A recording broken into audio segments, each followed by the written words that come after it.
Hello everybody, welcome to high priestess 7777। कैसे हैं आप सब लोग। मैं आ गई हूँ एक फ्रेश रीडिंग के साथ, और आज की रीडिंग में हम आपके पर्सन की लाइफ से रिलेटेड उनकी करंट एनर्जीज़, उनकी एक्टिविटीज़, ये सब चेक करेंगे, जो कि मैं इस चैनल पे करती रहती हूँ। रिगार्डलेस आप दोनों की लव सिचुएशन, रिलेशनशिप सिचुएशन क्या चल रही है, ये रीडिंग सबके लिए ओपन है और टाइमलेस है, जनरल है, कलेक्टिव है। जब कभी भी आपकी नज़र से गुजरेगी, आपका उस वक्त का मैसेज है। मैसेज आपने वही लेना है जो लगे आपको अपनी सिचुएशन से मैच करता हुआ। टैरो में ये मैसेजेस आए हैं, सब आपने अपने ऊपर इम्पोज नहीं करने, और इनकी बेसिस पर आपने कोई फाइनल डिसीजन नहीं बनाना। हमेशा अपनी प्राइवेट रीडिंग लें, मुझसे लें या किसी और से लें, और जब आपको तसल्ली हो जाए कि आपने तमाम इन्फॉर्मेशन गैदर कर ली, तभी आप किसी कंक्लूजन पर पहुँचें। डिस्क्रिप्शन बॉक्स में मेरा नंबर मौजूद है, साथ में सेकंड चैनल का लिंक भी मौजूद है, और दोनों ही चैनल्स पर रीडिंग लेने के लिए मेरा कॉन्टैक्ट नंबर एक ही है। ये दूसरे डेक के कार्ड जिसमें आ गए। तो without any further delay, let's see कि सबसे पहले आपके पर्सन की लाइफ में क्या चल रहा है, क्या एक्टिविटीज़ हैं, फिर उनकी एनर्जीज चेक करेंगे, और फिर बाकी चीज़ें तफसील से देखेंगे। तो ये डेक बहुत बड़ा है एक्चुअली, तो इसको कैरी करना बड़ा मुश्किल हो जाता है। मैं इसको इसी तरीके से शफल करके कट करती रहती हूँ। देखते हैं जनाब आपके पर्सन की क्या एक्टिविटीज़ चल रही हैं आजकल।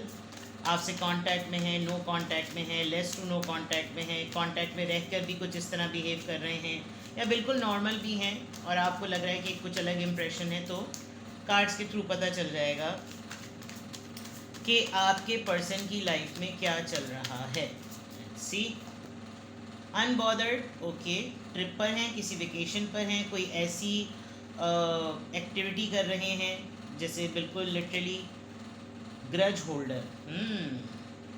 Okay, inside scoop, a closure look, nosy up in your business, up in your business, and divination abuser. अरे शायद आपने अपने पर्सन को बताया हुआ है कि आप टैरो पे बहुत ज़्यादा बिलीव करते हैं और बहुत ज़्यादा वो देख रहे हैं, तो इन्होंने शायद आपके ऊपर बोलते हैं कि तुमने मुझ पर जादू वादू करा रखा है, तुम किस चक्करों में हो, कुछ इस तरह की बातें। एंड टॉकिंग शिट, लेडी के लिटरली आपसे इनकी ठीक ठाक तरीके की, जिसे कहना चाहिए कि फ़ाइट हो रही है। So this is very strange. चलिए, आपके पर्सन की एक्टिविटीज़ में सबसे पहली बात तो ये कि आप उनको आजकल कुछ भी बोल रहे हों, यानी कि कुछ भी बोल रहे हों, तो ये आपकी किसी भी बात को की परवाह नहीं कर रहे हैं, अनबॉदर्ड। और कोई आप इनको टोक रहे हैं, कुछ समझा रहे हैं, कुछ भी कर रहे हैं, तो ऐसा लग रहा है कि जैसे चल आप पर रही है, आप पे ना इनका जोर चलता है। एक बात। दूसरी ये कि कोई अब से, जिसे कहते हैं ना, अड़ीबाजी करना, बिला वजह में पंगा ले रहे हैं, और कोई एक बात इन्होंने ऐसी अपने दिल से लगा के रखी हुई है जो कि ये हमेशा आपको वक्तन फ़वक्तन जो है ना उस पर आपको टोक देते हैं, और हमेशा आपको याद दिला देते हैं कि तुमने मुझे उस वक्त ना ये बात कही थी, खातून हो या मर्द, ठीक है। अच्छा, दूसरा ये कि आजकल बहुत सारी बारीकियों को देख रहे होंगे। कुछ पहना ओढ़ा है, कैसा पहना, कैसे ओढ़ा, ये कैसे तैयार हुए, कहाँ जा रहे हो, कैसे जा रहे हो, इतना स्टाइल क्यों किया हुआ है, हर चीज़ पर बहुत ही क्लोज लुक रखना, पोक करना, चेक करना, और यानी, और जब अपने ऊपर बात आ जाए तो बिल्कुल ऐसा रखना कि जैसे भाई मेरा मामला है, it's my privacy, don't intervene, इस तरह की बातें। दूसरा, आपके बगैर रहे भी चैन नहीं है, आपके साथ रहकर भी चैन नहीं हो रहा। और ये जो डिविनेशन अब्यूज़र, मैंने कहा था कि इनको ना बाज़ दफ़ा लगता होगा तोहमात करने लगते होंगे, किस्मत मेरे अगेंस्ट है, अल्लाह मेरी नहीं सुनता, सब कुछ मेरे अगेंस्ट है, मेरी पता नहीं लाइफ कब सेटल होगी, सबकी लाइफ सेटल चल रही है, मेरे साथ ही सब मसाइल हैं, मतलब इस तरह की बातें करना। आप जितना ज़्यादा इनको यकीन दिलाने की बात करते होंगे, ये उतना ही ज़्यादा, यानी पंगा चल रहा है कि हर चीज़ मुझे उल्टी ही बोलनी है। आप ये देखें कि कितना भरा हुआ है ये पूल रोज़ेस से, ये वॉल है, पूल है, जो भी है, लेकिन आप देखें कि टॉकिंग शिट। अब मैं टॉकिंग शिट का तर्जुमा क्या करूं, टट्टी बातें। तो यानी कि कहते हैं ना कि शक्ल अच्छी ना हो तो बात अच्छी की जाए। बहरहाल शक्ल पे किसी के भी कमेंट नहीं करना चाहिए, खुदा ताला की बनाई हुई मखलूक है। लेकिन ये मुहावरतन कहा जाता है कि भाई अगर तुम्हारी सोच अच्छी नहीं है तो कम से कम बात तो अच्छी करो, इंसान की बातें कबूल हो जाती है। मतलब ये इस तरह के आजकल हुए हैं, पंगा ले रहे हैं, लड़ रहे हैं, कीड़े निकाल रहे हैं हर चीज़ों में, और ऐसा बिहेव कर रहे हैं कि मुझे कख फ़र्क नहीं पड़ता, आई एम लीस्ट बॉदर्ड, तुम कुछ करो, मेरे साथ रहो नहीं रहो, ये मेरे साथ रहे ना रहे, भाड़ में जाए सब लोग। मतलब लिटरली अगर मैं इस पूरी लाइन को देखूं और कहूँ कि आपके पर्सन की लाइफ में क्या चल रहा है आजकल, उनकी क्या एक्टिविटीज़ हैं, तो बिल्कुल ऐसा लग रहा है कि जैसे भाड़ में जाओ तुम सब लोग। और बहुत ज़्यादा जो है वो लक को, फॉर्च्यून को जो है वो गालियाँ गलोच करना, गालियाँ बहुत देते होंगे, शायद आजकल को ज़्यादा ही दे रहे होंगे, खातून हो या मर्द, आजकल तो माशाल्लाह से खातून भी खवातीन भी पीछे नहीं है, बड़ी मोटी मोटी तगड़ी तगड़ी गालियाँ देती हैं। तो उस पॉइंट ऑफ व्यू से आपके पर्सन की एक्टिविटीज़ जो हैं वो ऐसी लग रही हैं। लेट्स सी इनकी ऑन एनर्जी चेक करते हैं, आपके पर्सन की लाइफ में क्या चल रहा है, उनकी करंट एनर्जीज़ क्या हैं, और उनकी एक्टिविटीज़ चेक करते हैं। किस माइंडसेट में है आपके पर्सन, क्यों इस तरह के कार्ड्स आए हैं, इतना नेगेटिव, इतना एब्यूजिव, इतना टॉन्टिंग और इतना अगली इल स्पीकिंग वाला बिहेवियर इनका क्यों हुआ हुआ है। क्योंकि एक्टिविटीज़ तो इनकी ऐसी लग रही है कि जैसे अगर कोई भी इनसे अच्छे प्यार मोहब्बत से भी बात कर रहा होगा तो इनको लग रहा ज़्यादा ड्रामा करने की ज़रूरत नहीं है, अपना काम करो, चलो भागो यहाँ से, मतलब इस तरह की बातें। और हर चीज़ को बहुत ज़्यादा बारीकियों से देख रहे हैं, जैसे मैंने पहले कहा। और दिल में इनके कुछ बातें हैं, कुछ लोगों की बातें अगर उन्होंने रफ़ा दफ़ा भी कर दिया तो थोड़ा सा मुनाफ़त वाला जैसे कहना चाहिए ना, कि अभी तक दिल साफ़ नहीं हुआ है, और जब कभी भी मौका मिलता होगा तो ये चोट कर देते होंगे। आजकल आप नोटिस कर रहे होंगे कि थोड़ा सा इस तरह का इनका माइंडसेट हुआ हुआ है। लेट्स सी इनकी एनर्जीज चेक करते हैं। इनलाइटमेंट, ओके, ब्लेस्ड बच्चा है आप, फसाड, कोई चाइल्डहुड ट्रॉमा है, या तो इनके फादर की बहुत ही अर्ली एज में डेथ हो गई थी, फिर इनको कोई भी ऐसा मोहसिन नहीं मिला, बिकॉज ये इस बात को बहुत ज़्यादा कर्स करते हैं कि मेरा इसमें क्या कसूर था कि मेरे फादर बचपन में चले गए और किसी ने भी मेरा हाथ नहीं थामा। अब अगर मैं इस तरह बिटर बिहेव करूं या मेरी ऐसी शिट स्पीकिंग हो या मेरी शिट बातें हों, तो ये it's all about the upbringing, this is the way I am, मैंने ज़िंदगी से यही सीखा है, कोई किसी का नहीं होता, ये सब कह किताबी बातें होती हैं, ये रूहानियत कुछ नहीं होती, कोई स्पिरिट गाइड्स नहीं होते, यानी इस तरह की बातें इनको लगता होगा। आप इसके शायद बिल्कुल ऑपोजिट होंगे। इम्पेशेंट, अपनी चीज़ों के लिए बहुत ज़्यादा इम्पेशेंट हुए हुए, चांद हासिल करने वाली, चांद को छूने की तमन्ना जिसे कहते हैं ना शायराना अंदाज में, और हर चीज़ पर डिवाइन टाइमिंग का वेट नहीं करना, और इस बात को लिटरली कर्स के पॉइंट ऑफ व्यू से लेना कि कोई ऐसा वक्त नहीं होता, तकदीर मुकद्दर कुछ नहीं होता, सब कुछ किस्मत का खेल है, और जिसकी किस्मत अच्छी उसका ज़मीन तो किस्मत ख़राब है। मतलब बहुत कुछ अपने लिए ही ना, अपनी सेल्फ इस्टीम को बहुत ज़्यादा टारगेट करते हुए नज़र आ रहे हैं। जॉय, ठीक है, अच्छी बात है। अगर ये आपको ज़रा ज़्यादा टॉन्ट कर रहे होंगे, इनसिक्योरिटी, अगर आप थोड़ा सा हंसी मजाक भी इनके सामने कर रहे होते होंगे तो इनको थोड़ा सा ट्रिगर होता होगा कि मैं अपनी लाइफ के एक प्रॉब्लमेटिक फ़ेज़ में हूँ, और अगर प्रॉब्लमेटिक फ़ेज़ में नहीं भी हूँ तो मेरा मूड ही अच्छा नहीं है। सबसे बड़ी बात आप ये समझ लें कि मेरा मूड ही अच्छा नहीं है, और इसका कैसे मूड अच्छा है। तो आप अगर ज़रा सा भी कुछ अपने लिए टाइम निकाल रहे हैं, कुछ इन्जॉय कर रहे हैं, कुछ म्यूज़िक इन्जॉय कर रहे हैं, थोड़ा सा कलरफुल ड्रेसेस पहन रहे हैं, तो ये फ़ौरन आपको ना फ़ौरन टोक रोक देते होंगे, और बिल्कुल ऐसा प्रटेंड कर रहे हैं कि जैसे बिल्कुल भी मैं अवेलेबल नहीं हूँ सो मोहब्बत के लिए, मतलब भाड़ में जाओ, अगेन आई मस्ट से भाड़ में जाओ। तो पता नहीं होता है बाज़ दफ़ा लोगों के ऊपर ऐसी जगह पर उनको कीड़ा काट लेता है कि वो आ जाते हैं इस तरह की एनर्जी में, इट्स क्वाइट नेचुरल। और आपके पर्सन की एनर्जी में रीड कर रही हूँ तो इसी तरह का कुछ बिहेवियर सामने आ रहा है। Bottom of the deck, balance, बहुत ज़्यादा काम का लोड है, रिश्तों को बैलेंस करने का लोड है, हर कोई सराउंडिंग में भी कुछ इस तरह का है कि भाड़ में जाओ। आप इस कार्ड को ज़रा गौर से देखें, हर किसी का टेढ़ा मुंह बना हुआ है, इसकी भवें टेढ़ी तो इसकी थोड़ी टेढ़ी तो इसका माथा टेढ़ा, और ये फिर से खुद से भी टेढ़े। तो यानी कि अब ज़ाहिरी बात है, जब सराउंडिंग में ही इतने डिफ़िकल्ट लोग होंगे कि हमारा शिट तुम संभालो, तो फिर तो इंसान बिल्कुल अपने आप को छोड़ ही देता है वाकई, कि वो क्या संभाले अपने आप को, ठीक है ना। तो if I say that it's a hell of a time, तो it's a really a hell of a time, वो वाली बात है। चलिए जी, देखते हैं कि क्या माइंडसेट है, क्यों इस तरह की एनर्जी आपके पर्सन की आ रही है। एनर्जी यहाँ पे भी चेक कर ली। इनको बहुत ज़्यादा इस बात पर अब इनको गुस्सा आता होगा, यानी इफ़ ये सिंगल पेरेंटिंग पे इनकी अपब्रिंगिंग हुई है, यानी तरबियत अगर सिंगल पेरेंट ने की, या फादर बहुत अर्ली एज में चले गए या छोड़ के चले गए, तो इनको ना अपनी ये चीज़ ऐसी लगती है कि नहीं, ये क्यों हुआ मेरे साथ। दे डोंट ट्रस्ट इट कि ये किसी वजह से हुआ, दो लोगों की नहीं बनी उसमें, ये अपने फादर से बहुत ज़्यादा अटैच होंगे, या इनको अपने फादर बहुत ज़्यादा याद आते होंगे, या इनको किसी भी ओल्ड एज इंसान को बच्चे के साथ देखना इनको ट्रिगर कर जाता होगा। फिर वही चीज़ है, ये ग्रज होल्डर वाली बात ये इन्होंने अपने अंदर रखी हुई है, दैट यू नो कि ये मेरे साथ क्यों हुआ, why this happen to me, ये वाली बात. Now let's see what else is coming beyond illusion. ठीक है, the source, very good. Possibilities, push जिसे कहते हैं ना, पुश करना, स्लोइंग डाउन. सी, एक दिन है, एनर्जेटिक हैं, बहुत कुछ सोचते हैं, कल मेरे साथ ये होगा, कल मैं ये कर लूँ, कल मैं वो कर लूँ. मैं बिल्कुल ऐसे, यानी कि अपने इख्तियार से भी बाहर ऐसे सोचूं कि सब कुछ मेरे इख्तियार में, मैं सब कुछ जीत लूँ, सब कुछ हासिल कर लूँ, सब कुछ हो जाएगा. और उसके बाद बहुत ज़्यादा डिटर्मिन्ड होना, बहुत ज़्यादा पैशनेट होना, एनर्जेटिक होना, and then very next day बिल्कुल डल, बिल्कुल स्लो लाइक अ टर्टल्स. छोड़ देना हर चीज़ को, देखा जाएगा, होनी होगी चीज़ तो हो जाएगी. वही वाली बात, डिविनेशन अब्यूज़र, टॉकिंग शिट, और ये इस तरह का. कुदरत के ऊपर यकीन न रखना, अल्लाह की मशीयत और अल्लाह की मसलहत पर, उसकी कुदरत पर नहीं यकीन करना कि वो जो कर रहा है वो बेहतर कर रहा है. आपसे आर्ग्यूमेंट करना, और अपनी किस्मत को, अपनी लाइफ को बहुत कर्सिंग वे में मुझे नज़र आ रहा है कि बहुत कर्स करते हैं.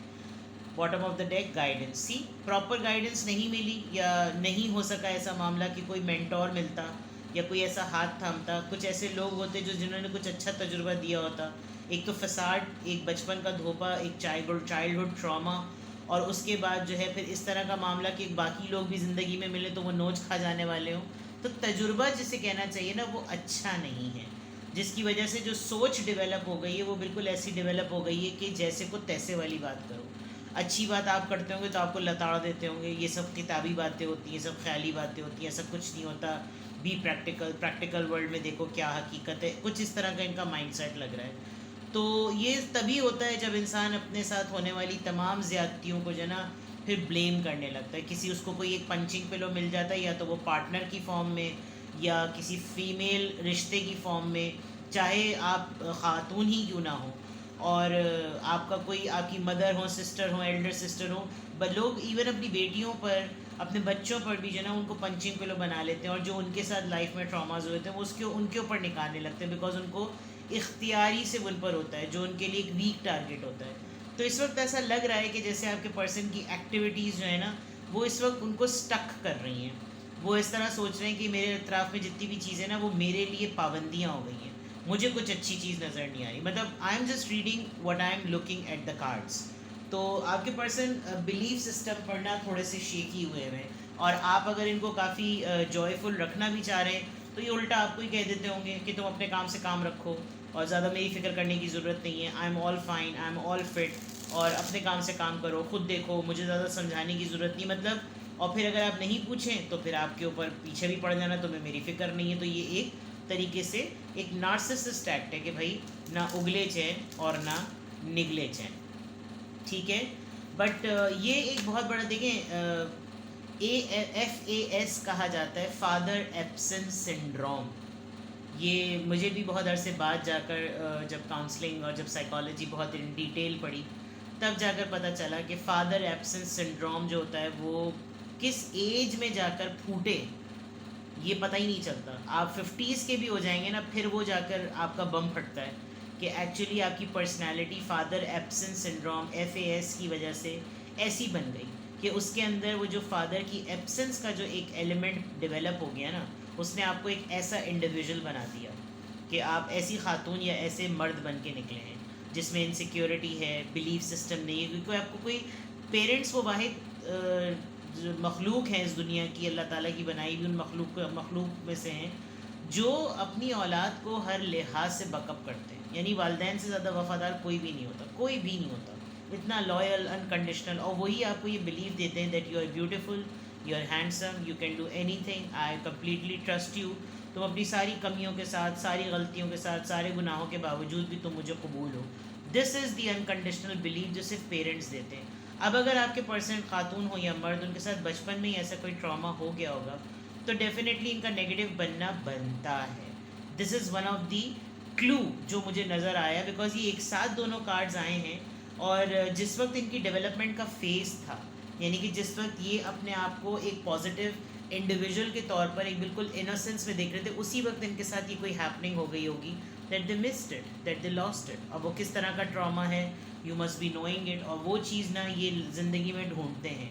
और जब ये चीज़ डेवलप नहीं हुई कि how man take care, how fathers take care of a women, of a daughter, of a wife, of a child, तो फिर वो चीज़ दे नहीं पाते. बेटी भी अपने बाप को रोल मॉडल करते हुए देखती है तो वो एक कंप्लीट इंडिविजुअल बनती है. और बेटा भी जब अपने बाप को देखता है रोल मॉडल करते हुए तो वो एक कंप्लीट इंडिविजुअल होता है. तो this is not restricted to women और man, this is restricted to a relationship. ठीक है ना. अब टैरो से चेक करते हैं कि आपके पर्सन की क्या एनर्जीज हैं. 7 of cups, hierophant, the hermit. आपके पर्सन पर ना एक स्पिरिचुअल इनलाइटमेंट का फेज़ या डाउनलोडिंग हो रही है, अवेकनिंग फेज़ है. ये अपनी ज़िंदगी को इतना इन डेप्थ पढ़ चुके हैं, स्टडी कर चुके हैं, लेकिन अभी ये उस सीढ़ी के उस स्टेप पे नहीं पहुँचे जब इंसान अपनी ज़िंदगी के पर्पस को समझ लेता. सी, ये अभी भी दुनियावी मादी चीज़ों के पीछे अभी भी हैं. इनके इस टाइम में जो कि इतना स्पिरिचुअल और रिलीजियस टाइम है, यानी कि जिस वक्त इनको लिटरली ये पता चल गया है कि ज़िंदगी का पर्पस क्या है, ज़िंदगी किस मकसद के लिए है, खुदा ताला ने इंसान को दुनिया में क्यों भेजा, मेरा पर्पस क्या है, मेरी लाइफ के साथ ऐसा क्यों हुआ. ये अभी उस फिलोसफिकल थॉट के पीछे जो है ना, ये क्रिटिकल थिंकिंग के उस थॉट के पीछे जो है अभी तक पहुंच तो गए हैं, लेकिन ये अपने आप को वर्ल्डली 5D 3D वर्ल्ड से ना डिस्कनेक्ट नहीं कर पा रहे. इनको अभी भी लगता है कि शायद ये जो मुझ पर हो रहा है ये कुछ साइकोलॉजिकल प्रॉब्लम्स हो रही हैं, मुझे बार बार इंट्यूट होता है, मैं बार बार सोल सर्चिंग करूँ, मैं बार बार अपने अंदर डीप विद इन जाऊँ, मैं खुद अपने बारे में सोचूं. तो ये एक बहुत बड़ी ट्रिगरिंग सी बात है. प्लस ये बहुत दफ़ा कोई डिसीजन बनाते हैं लेकिन इनके इस डिसीजन को कोई शेक ही कर देता है. आप देखें ये किसी और का हाथ है, वो अपने एक हाथ में डिसीजन लिए हुए, एक हाथ में पैशन लिए हुए, लेकिन जो चीज़ इस चीज़ को मिलाने के लिए एक्शन में लेकर आए वो किसी और, इनको कोई कंट्रोल कोई और करता है. इनका माइंड कहीं और से कंट्रोल हो रहा है. इनको बार बार दुनियावी चीज़ों के ऑप्शंस में ना कोई खींच लेता है कि तुम पहले मुझको देखो, पहले तुम ये देखो, पहले तुम ये देखो, पहले तुम ये देखो, चलो इसको चॉइस कर लो, ये नहीं है तो इसको चॉइस कर लो. And there are lots of negative things. अगर आप देखें इनकी लाइफ में डिसेप्शन बहुत हुआ है, मास्क पहने हुए लोग बहुत ज़्यादा आए हैं और आस्तीन के सांप बड़े हैं, नेगेटिविटी बहुत ज़्यादा है, कोई एक के ऊपर बहुत ज़्यादा रिलाय था, वहाँ से प्रॉपर नहीं मिला सब कुछ. तो ये इस तरह की चीज़ें जो है ना इनको उस इनलाइटमेंट से दूर कर रही हैं. तो आपके पर्सन की अगर मैं इस वक्त एनर्जी देखूं तो they are going to through an extreme phase, कि इनके साथ बहुत कुछ ऐसा हो रहा होगा कि ये अपने आप को जान सकते हैं, लेकिन कोई गाइड करने वाला नहीं है कि यार तुम्हारे साथ ना दरअसल ये मसाइल हो रहे हैं, तुम कुछ इस तरह की चीज़ें पढ़ो, तुम कुछ इस तरह की प्रैक्टिसेस करो. तो लेकिन और फिर जब ये डिविनेशन अब्यूज़र बने हुए हैं तो इनको इस चीज़ से तो इख्तिलाफ़ होने में कोई आर ही नहीं है, कि इनको समझ ही नहीं पड़ रही होगी कि भाई ये तो सब कुछ बकवास है, अल्लाह माफ़ करे, ये सब कुछ ऐसा कुछ होता ही नहीं है, जो किस्मत तकदीर और मुक़द्दर में लिखा है वो तो ऐसा होता ही नहीं है, तो सब कहने की बातें, तो सब बकवासें हैं, और ये सब ये कुछ भी नहीं होता, जो होना होता है वो होकर रहेगा, और जो चीज़ अपने वक्त पे लिखी है वो होकर रहेगी. तो ये इस चीज़ से ना इस वक्त इसके क्लोज नहीं हो रहे. दैट्स वाई यहाँ पर टॉकिंग शिट का कार्ड आया, कि अपनी ही फीलिंग से ये नहीं जो है ना वो सेंस कर पा रहे कि मेरे साथ हो क्या रहा है. होता है, हर किसी के ऊपर आता है, फिर कोई ऐसे जोन में लोग आ जाते हैं जब फिर वो लिटरली अल्लाह की तरफ रुजू कर लेते हैं. लेकिन आपके पर्सन अभी स्टक हैं बिकॉज वो अपने आप को अभी वर्ल्डली चीज़ों से डिस्कनेक्ट नहीं कर रहे. मैं कतई ये नहीं कह रही कि इंसान अपनी ट्रांजिशन में जो है दुनिया को बिल्कुल भूल जाए. दीन और दुनिया दोनों को साथ लेकर चलना ही, ये जो बैलेंस आया है ना, ये बैलेंस नहीं समझ पा रहे. तो ये आपके पर्सन की बड़ी क्रिटिकल सी इस वक्त एक्टिविटीज़ हैं, बड़ी क्रिटिकल सी इनकी जो है वो इनकी थॉट्स हुई हुई हैं, इनकी एनर्जी बड़ी क्रिटिकल है. तो खुदा ताला भाई बेहतरी के मामलात करे, और आपको इस पूरी सिचुएशन में ये ज़रा टफ़ टाइम दे रहे होंगे, थोड़ी कड़वी कसेली बातें ज़रा ज़्यादा बोल रहे होंगे, तपा बहुत ज़्यादा रहे होंगे, खातून हो या मर्द, हर चीज़ पर एक ऐसी बात बोलना कि अगला सामने से प्रोवोक हो और फिर लड़ाई हो, फिर उस लड़ाई में चुप हो जाना, बिल्कुल ये अनबॉदर्ड, मुझे फ़िक्र ही नहीं पड़ती, इन दी एंड अगेन भाड़ में जाओ. ठीक है जनाब, तो ये है आपकी reading, and if this is happening it's really very painful. तो दुआ कीजिए अल्लाह ताला इनकी ज़िंदगी के तमाम मामलात को बेहतर करे। और ये एक बहुत इम्पॉर्टेंट मैसेज है। अगर हेरोफेंट और हर्मिट का कार्ड आया है तो दिस इज़ समथिंग बहुत इम्पॉर्टेंट बात है कि ये शायद इनको ना टारगेट भी किया जा रहा हो, क्योंकि ये बहुत ज़्यादा स्पिरिचुअलिटी के बारे में एक्सप्लोर कर रहे हैं। तो इनको बहुत क्वेश्चनिंग की जा रही होगी कि ज़ाहिर अगर नॉलेज कम है तो ये आंसर नहीं कर पा रहे, तो ये वापस ना उसी ऑप्शंस में आ जाते होंगे कि यार जब मेरे पास नॉलेज ही नहीं है तो फिर मैं वहीं अटक जाऊँ। तो ये एक बड़ा प्रॉब्लम, बिकॉज हर्मिट और हेरोफेंट बहुत पॉजिटिव और बहुत स्ट्रॉन्ग कार्ड्स होते हैं, और अगर ये आपके पर्सन की एनर्जी में आए हैं तो that means they are really struggling with spirituality and the worldly things. ठीक है जनाब, तो ये है आपकी रीडिंग। कुछ भी आपसे रेजोनेट करे, I am so sorry, 20 minutes हो गए। अपना बेहद ख्याल रखिएगा, बाय बाय।